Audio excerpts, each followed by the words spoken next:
In this video, I'm about to tell you the only thing you need to do to know if you are in the feeling of the wish fulfilled or not.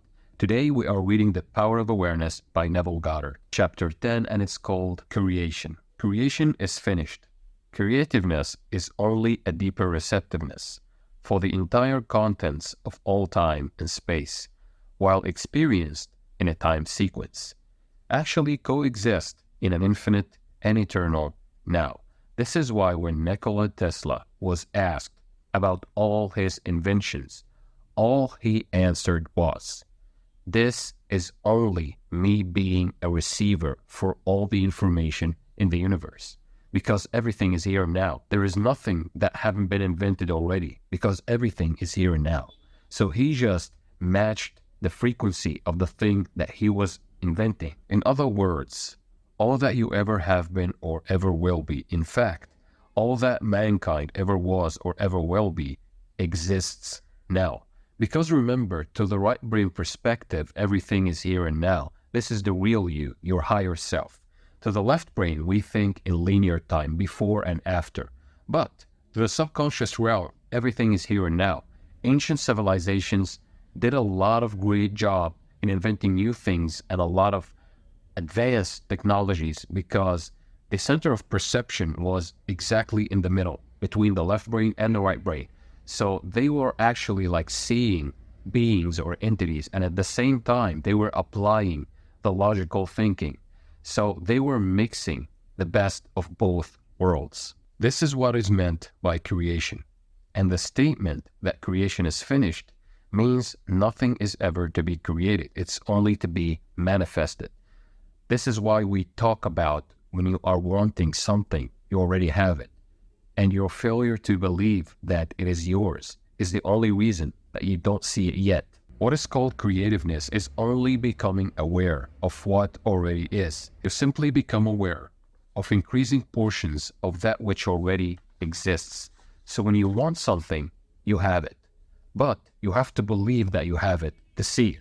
But we've been programmed that you gotta see it to believe it, and this is not true. In the absolute reality, you gotta believe it to see it. The fact that you can never be anything that you are not already or experience anything not already existing explains the experience of having an acute feeling of having heard before what is being said. This is what happens when you get déjà vu. You feel like you've watched this before. You've seen this movie before. You've seen this scene before. You've seen these circumstances. You've seen all these circumstances before. You get déjà vu, an acute feeling of having heard before what is being said, or having met before the person being met for the first time, or having seen before a place or thing being seen for the first time.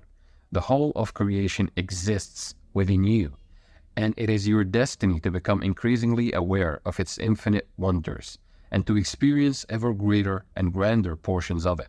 If creation is finished and all events are taking place now, the question that springs naturally to the mind is, what determines your time track? That is, what determines the events which you encounter? And the answer is your concept of yourself. This is why I'm telling you guys, if you want to change the world around you, you gotta change yourself first. It's like a mirror. Physical reality is just a mirror. When you smile, it will smile back. If you are frowning, then it will continue to frown at you. But sometimes there is a time lag, an echo from the old state of being. So don't be afraid when you change your conception of yourself and all of a sudden you feel like you are encountering like things that aren't in alignment with what you are feeling inside of you. Concepts determine the route that attention follows. Here is a good test to prove this fact.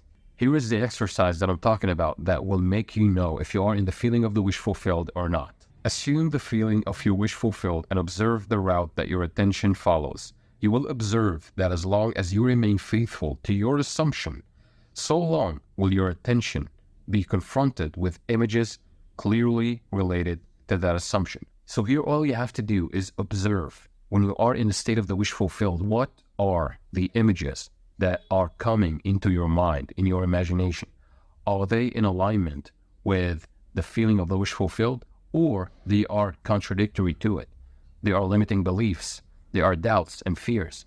Once you know that, you will observe whether you are in alignment with the feeling of the wish fulfilled or you still have limiting beliefs about it. For example, if you assume that you have a wonderful business, you will notice how in your imagination your attention is focused on incident after incident relating to that assumption.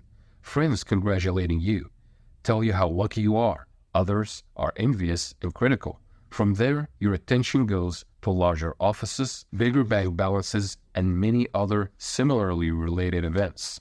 Persistence in this assumption will result in actually experiencing, in fact, that which you assume, because assumptions, though false, if persisted in, will harden into facts. The same is true regarding any concept. If your concept of yourself is that you are a failure, you would encounter in your imagination a whole series of incidents in conformance to that concept. So, same thing here, but at the opposite. If you are seeing yourself in imagination as a failure or as someone that is not worthy, you will experience that in your real world. But how to know if you are like in the feeling of the wish fulfilled or not? I told you, when your images that you are conjuring up in your brain, like all of a sudden you get images in your brain, in your imagination, whether they are good, then you are in the feeling of the wish fulfilled, or they are bad, then you are not and you need some work to do. Thus, it is clearly seen how you, by your concept of yourself, determine your present, that is, the particular portion of creation which you now experience, and your future, that is, the particular portion of creation which you will experience. So basically, you have no one to change but self. Because if you know that your conception of yourself is determining everything around you, all your experiences from day-to-day life, then you only have one thing to do. Convince yourself that you are already the person that you want to be.